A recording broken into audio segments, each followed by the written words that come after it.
Hello educators, my name is Brad Flickinger and welcome to my Media Center here at Bethke Elementary in Timnath, Colorado.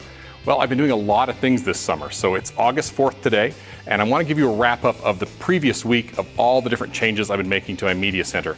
This past spring, I was awarded a grant, which has allowed me some money, some resources to be able to make some great changes to the Media Center, because I believe the Media Center of today and of the future is not the quiet little library of the past. I think it's a bustling place where students are working and getting things done, and there's digital learning spaces. And so that's what I want to show you today, is that I did a lot of research and I found that learning spaces are really cool. And it's where you learn is almost as important as what you're learning. And that's really kind of pushed me in a direction to look into it and to see what's possible. And I got a lot of great ideas from the research I got. And now that I got the grant, I was able to get the equipment, and so I've had this past week. Now it's not done yet, but I wanted to give you kind of a progress report of how things are coming along here. So let's go take a look.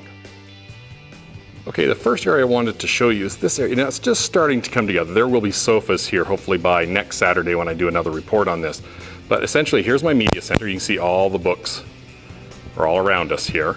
And I picked this little area right in the middle because I want this to be a digital learning space. And this is what I mean. So normally when there's sofas here, students can be reading and doing things. We just barely got these side tables, coffee tables. I was lucky enough that there are outlets in the ground, so I don't have to run any weird electrical things to get electricity to these side tables and stuff. And I'll explain more of those next week when it all comes together. All right, so this is one of the centerpieces here, is this glass panel that will then have two floating LCD TV screens on it that will then connect up on this credenza-like area. Students will be able to bring in their netbooks and such, be able to set them down here and be able to put their information up onto the LCD panels. I got drawers in here. This is going to store our DVDs for our library as well as other electronic equipment in here. I've added these little things here because this is a need that we're seeing now with BYOD, bring your own devices, that you need to have a place to charge USB and kind of a charging station for other devices as well. So this plug here has been, this Belkin piece has been added to it, so now it has two USB ports on it, as well as we're going to have a power strip over here, and not just any power strip, because you can see we've got USB ports on here as well. And that's going to be important with BYOD because kids, as much as we want to say, hey, they're going to be charging things, chances are they're going to forget to charge sometimes, and then you're left trying to do a project when you have empty batteries. So that's going to be an important part of our changes that we've made to our Media Center, our USB charging stations. All right, the next learning space that I want to tell you about is our studio. Now, we've been doing podcasting for 3 years now, and we've uploaded, I think, nearly 450 episodes to iTunes. We're the longest running and most popular student news podcast on iTunes. And so we thought it was time to celebrate, especially with this grant, and change things. There was a couple little bumps in the road when it came to our production of podcasts. So the first one was to move this little production area from the inside of the glassed-in studio to the outside, because they need the ability to be able to talk without being picked up on the microphones. Just like, okay, you need to turn up level 1 or you need to do this. This is where my mentoring can kind of help, but I couldn't do it inside the studio because all that would be picked up on the microphones. So we were able to get this new mixer board here because we needed more channels. So here's our mixer board that we can have all the channels that we need now to be able to blend together for our podcast. We've added these beautiful M-Audio monitor speakers so we get beautiful clean sound coming out of it. We've also had to add a little microphone here for the producer, which is normally a 5th grade student, so that they can talk to the hosts that are going to be on the other side of the glass. Okay, so since everybody wears headphones on the inside of the studio, that's how they can communicate with, like 2 minutes to air or wrap it up, or those type of things can come over that microphone that we have here. All right, so let's go inside the studio. So we've decided to change our studio, and we've allowed, last year when we were doing research with the students, they really wanted to be able to record them singing and doing stuff like that, as well as being able to record audio narrations for different podcasts and projects and animations they have. So this is kind of our recording studio we have now in here, which will again work with the mixer board out here on the outside of the glass. So you come in here, and so we've got now sound dampening panels up on our wall to kind of get the echo out of here, as well as these beautiful studio microphones with pop filters on the fronts of them, because kids have a habit of popping when they say their P's and their B's and stuff like that. So we have these beautiful studio microphones. This is Fred the Ficus. He stars in our Thursday shows. He also sits on the little pedestal that protects the wires that go into our closed circuit system that's behind him there. But anyhow, that's coming along.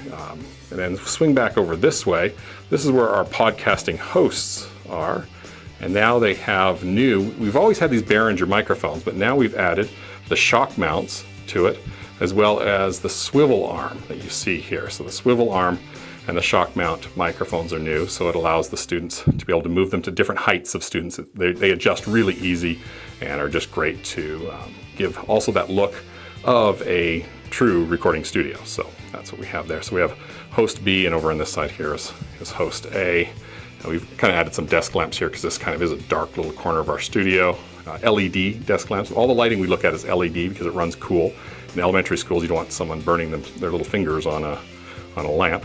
And also we've added this little, it's called a bullet cam, and it's a really super wide angle lens, and it's our studio cam so that we can be able to broadcast over our closed circuit system here in our school. Now, if we didn't have a video signal, then we couldn't broadcast audio because the video on all of our TVs would keep looking for a channel and it didn't allow. So we have to have a video signal, even though this is an audio podcast situation in here, and that's what we've got set up. So here are just the changes. We've got other things being added, but I just wanted to keep you up to date on what's happened this past week, the big changes that we've made just this past week. So let me show you some other spaces that we have here.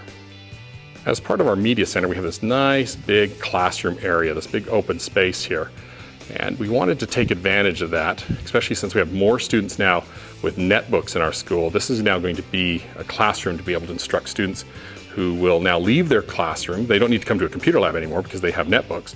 So they will leave their classrooms and come down here to the media center classroom where I'm going to be instructing them.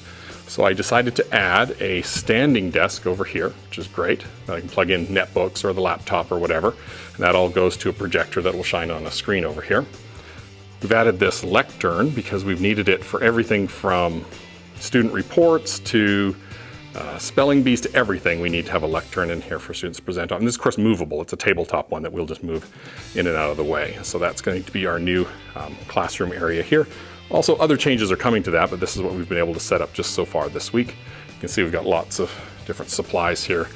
New tripods for the students to work with, a wireless microphone system for our new web show, new headphones for the studio, as well as other things that we've just been getting, LED lights and such. All right, this little area over here, and I don't think this is going to stay over here. We're going to probably move it to a different place, but we need an area to act as a set for the web shows we shoot on Friday. And this is kind of an interview set. So we have the TV in the background that will bring in Skyped video conversations or just show different things that we're working on will come up on the screen. Think of something like, the show Ellen or something where she has a TV screen behind her that just shows different things. And these are the two interview areas. We needed chairs that we're able to squish together, and these ones aren't right now because we got to squish them together because a puppet will pop up behind them. We tried last year with puppetry and the students were very good at it. So we're going to add the puppet to our web shows that'll be shot every Friday. So that's this new little area here, and that's calling that Learning Space D, and this one over here was Learning Space C, and then you already saw A and B. Now the important thing is with this stuff is that it's multi-purpose. So during the normal week, this is a reading area for kids to just come and sit down and talk and read. They're nice soft chairs like you'd find like a retail bookstore. As well as on Fridays, then we use it as a set. And that was the same thing that happens over here with this lit, backlit TV monitor area there. There'll be 3 beautiful sofas that they, during the week, will just sit and read and work and do whatever. But during the Friday, then we're going to switch things around and use that as a set as well. So everything we wanted to do was going to be multi-purpose. Here's just another shot of our studio there. So that's everything I was able to get done this week, and by the time you see this show next week, you should see some amazing transformations happening. This is already pretty good, all the stuff we've added just this week, but the sofas should be here next Friday and such, so we'll keep you up to date then.